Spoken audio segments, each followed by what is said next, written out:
Hello, welcome to Conversations with Educators. I'm Jerome Ellison, and today I have a special guest, Sara Mahmood. Thank you, Sara, for coming on the show. Yeah, thanks for having me. Anytime, anytime. So let's get right to it. I like to start with a quick game. This game is called Start, Bench, or Cut, right? I made it like a DC version because I know you are from DC, right? Yeah. So start, bench, and cut works like this. So I give you three topics or three people or three things, and one of them has to stick. One of them starts. The best thing starts, like a team. So the hmm best one starts.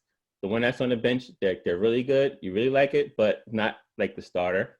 And the thing that you cut is something that is the worst of the three. Okay. Make sense? All right. So start, bench, and cut. The Washington football team, the Washington Wizards, or the Washington Nationals. Which one would you start, bench, or cut?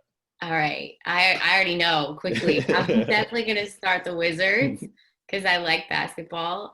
I guess the Washington football team could be bench, and I'd cut the Nationals because I don't know baseball like at all. But Makes sense. honestly, all those sports teams, like growing up in DC, it was like they all pretty much could be benched. They've been bad for years, right? But I think Yeah. the Nationals actually won the World Series. Was it last year or 2 years ago? A couple of years ago, they won the Maybe World again, Series. I I don't think know so. baseball. Understandable, understandable. All right, so these are some reflective questions.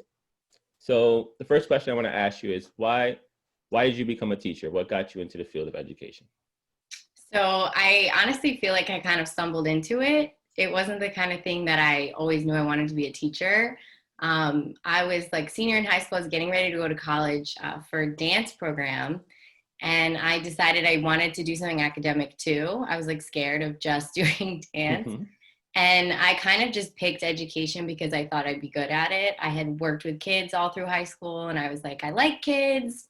Let's see. Mm-hmm. So I kind of feel like it found me in that way. It wasn't Mm-hmm. really planned out. I never felt like that was my purpose, until I was in it. And then I really enjoyed, my experience in undergrad, studying education. And then I got a teaching job right away after school and I haven't really looked back. That's great. That's great. So now that you have been a teacher for some years now, I'll start with the most memorable moment. What has been your most memorable moment? What is something that when you look back at so far, always puts a smile on your face as a teacher? I can't think of one specific moment, but something that is just always heartwarming for me. I teach early childhood, so I'm with Mhm. little kids, and I get to see them a few years after I have them in my class. Mm. And I feel like some of the proudest moments I have are when I see my kids when they're in like fourth and fifth grade or they're getting ready to graduate elementary school. And I just feel like, I helped out with that. Like I had a part in their life and those kids come to visit me and, Mm-hmm. I can tell that they want me to see where they're at years later. And I feel like that lasting connection is truly so important. Like Yeah, I I can't agree. pinpoint just one thing, just anytime I see an old student I agree. and I feel agree. that connection. I think that's great. I know I've taught a broad range of grades. So I've taught first grade, third grade, fifth grade, sixth grade. So the strange thing was I taught kids in first grade who I then ended up teaching the same group of kids in fifth grade. And then I Oh ended up yeah. teaching the same group of kids in sixth grade. Then I ended up um, like being their dean when they were in eighth grade, right? So Yeah. now it's like I've seen them progress for so long. But I agree. I think anytime you can see them when they come back and visit you after they leave the school or when they like visit you when they're in a higher grade, it always hmm gives you that fulfillment, like, whoa, I had an impact in that child's life. And then they remember Yeah. me too. They want to come back and see me. They don't hate me No, hiding exactly. from me in the hallway. So I think that's a great thing. Yeah. It's always like, wait, you remember me? Like I was just a small part of your life, but then kids come visit you and it just like shows you how much that your relationship matters to them. Yeah. And even sometimes they'll share things that you taught them in the class or things that you did in the class that still stick with them. It's like, hmm man, I put a lot of time into that lesson. That actually stuck. Yes, that's confirmation that it was actually worthwhile. Yeah. Um, so what has been your biggest challenge as a teacher? Because we know teaching is such a difficult job, especially now during these times. But overall, what has been your biggest challenge to deal with and how did you deal hmm with it? I would say this school year aside, because this is Yeah, probably one of the most fair. challenging I've had to deal with for a Hmm. lot of reasons. But this school year aside, I think, again, I'm making a generalization, but One of the hardest things for me as a teacher is if I have a student who I can't figure out what's going to motivate them. They're just really disengaged or resistant to whatever it is we're doing. Mm, And maybe we don't have that relationship yet, or they don't have that trust with me yet mm, to open up about it. And you just kind of feel like you're lost. So, I mean, I think that's so challenging because if you don't have that trust with a kid, you can't get them to do anything, and they're not really getting anything out of mm, their school day. They're not learning, that relationship, that comfort level for them is the baseline. Um, and I think the only way I've ever worked through that is just not to give up on a kid, mm. like just keep pushing, keep pushing. And then, I mean, that's another super rewarding moment. I can think of students I've had that, you know, I couldn't figure them out. I couldn't figure them out. There was just all these roadblocks to them being able to like connect to the other kids, connect to me, connect to the work. And then when you finally have that, finally something clicks or they finally start to open up to you, it's just, that's another huge reward. But it's Yeah. also, I think, the most challenging. And it makes me feel often really frustrated with myself. Like, well, why can't I find what it is for this student? Yeah.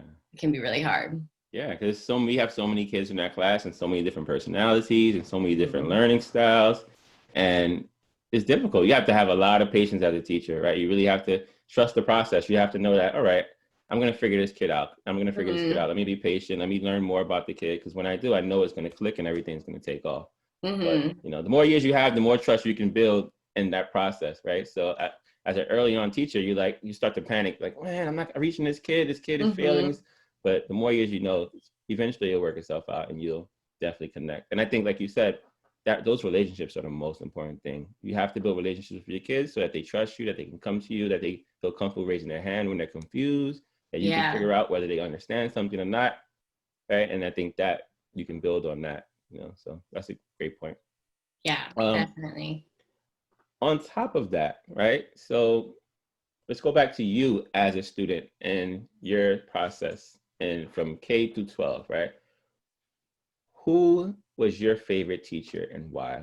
Which teacher had that relationship or connection with you as a student? So I have a little unique, I guess my education is a little unique because I was homeschooled for Mm, my whole elementary experience. wow. So, my favorite teacher would be my mom, but beyond that, I went to public school starting in ninth grade.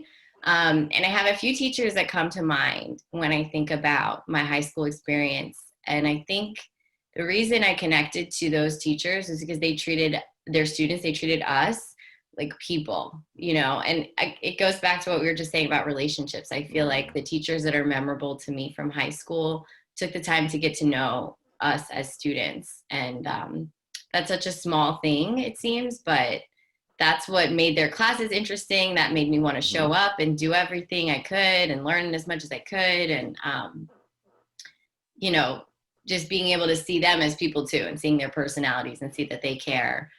I feel like I'm being redundant, but that no, connection is it what is. matters. Yeah. Yeah. And I say this, anytime, any person, any teacher I've asked that question, it's always like studying what they say and what they share, who's their favorite teacher, is something with relationships, something with that Hmm. teacher knowing them and them feeling like the teacher cared about them is Yeah. always a piece of it. Because it's like one of the biggest factors as far as building relationships and as far as the teacher-student relationship, which is important, extremely important, Hmm. right? Especially with kids who usually struggle in school, right?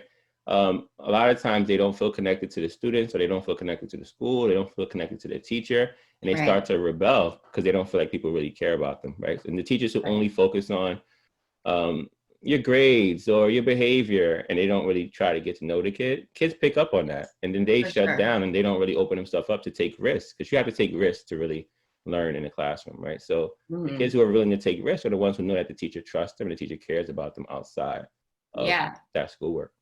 Yeah. And I feel like that's influenced a lot of how I relate to my kids. I teach 5, 6, and 7 year olds, so they're little, but I even say to them, you're not babies. I'm not going to treat Mm, you like a baby. Like, I trust you. You can do this.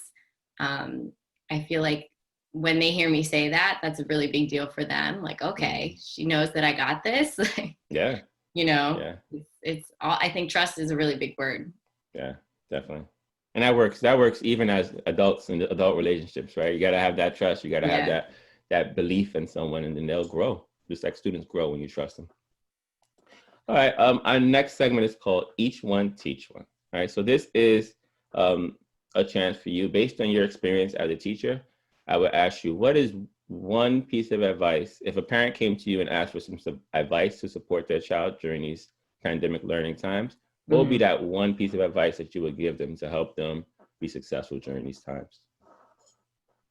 So I've had a lot of conversations with my parents this year. I think a huge challenge that parents are facing with this school year is the fact that kids are just getting less from their school experience. They're getting less teacher interaction, you know, whether it's a hybrid setting and they're only with their teacher 2 days out of the week, or they're getting less peer interaction. They're not seeing their friends as much. The content is happening, but just at a little slower pace. So they're not really getting as much of that. Like, I think there's a lot less going on. But what I try to emphasize when I have conversations with parents who are concerned about that is this is going to sound cheesy, but focus on everything that is going really well. Mm. And I had a mom share with me recently, she was really worried that there's not a lot of small group instruction happening because we're socially distant and I'm not pulling a group of kids together on the rug and things like that. And my flip side for her was my whole class is 12 students. So compared to the 28, 29, 30 I would normally have, our everyday is almost a small group setting. And my kids are getting more attention than they would in a normal school year just because of that smaller class size. And I can adjust my instruction so much more because I'm only adjusting it to 12 people instead of 30 at a time. And I feel like that shift in her perspective was really valuable because she's like, oh, you're right. Like, whoa, she's already basically in a small group every day that she's with you. And I know there's so many things that are, like I said, less, and it's really easy to focus on the detriments. Even as a teacher, like I sit here and focus on how much I'm not doing. But for me as well, it's like, no, focus on what is happening. Like, these kids are learning, they're making progress. We're helping to like lift them up and get them through this pandemic. Like, this collective stress and anxiety that we're experiencing as adults, you know, we're playing an important role in like getting them through it in a healthy way. So I think that's so important to focus on. I agree. I think that's such a great point. I feel like, and the fact that you said that us teachers, we also have that same mindset sometimes where we like, Yeah.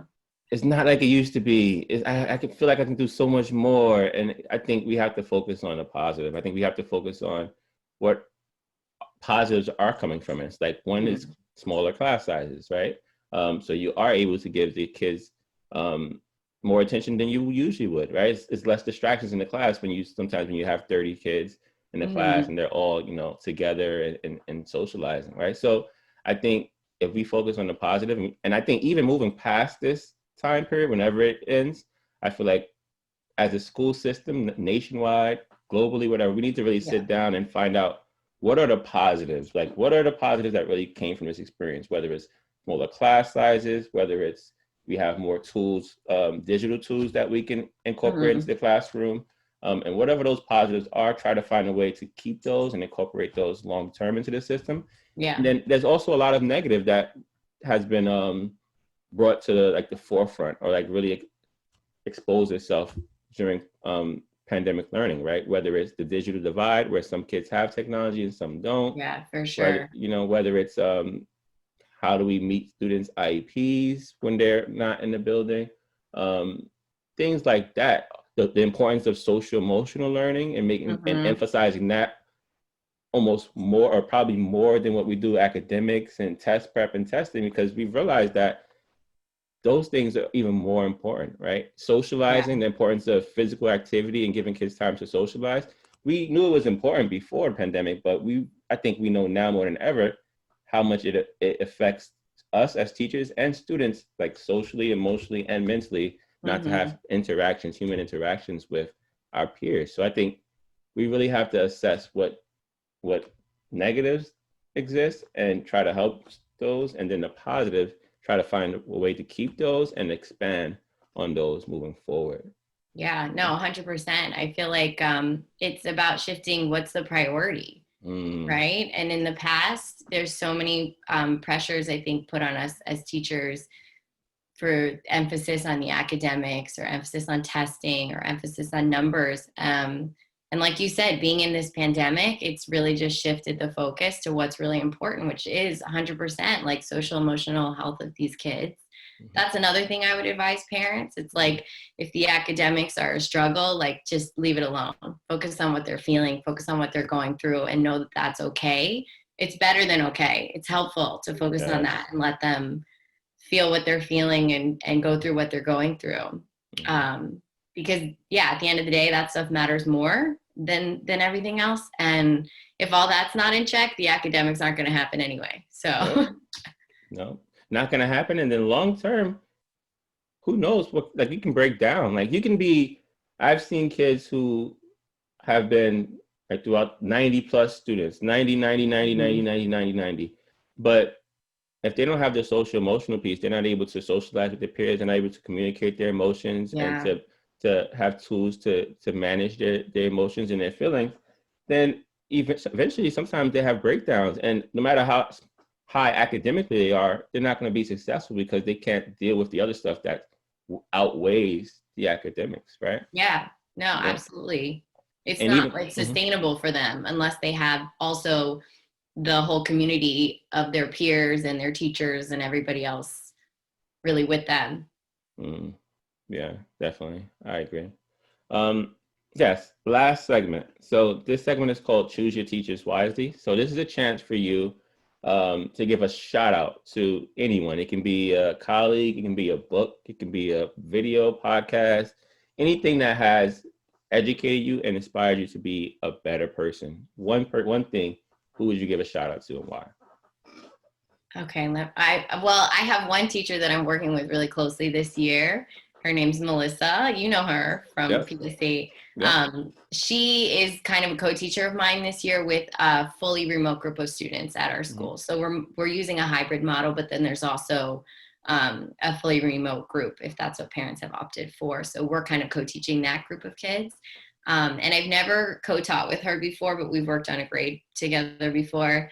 And I would shout her out because she has just been incredibly positive. I was talking about focusing on the positives this year, and she's been like a rock to me in terms of doing that and just not getting caught up in what we're not doing.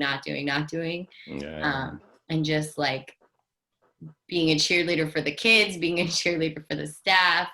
She's brought a lot of that energy, and I feel like that's so helpful and valuable. So I would give her a huge shout out because what she's doing is not easy, working fully remote from home with her family, like cooped up all day.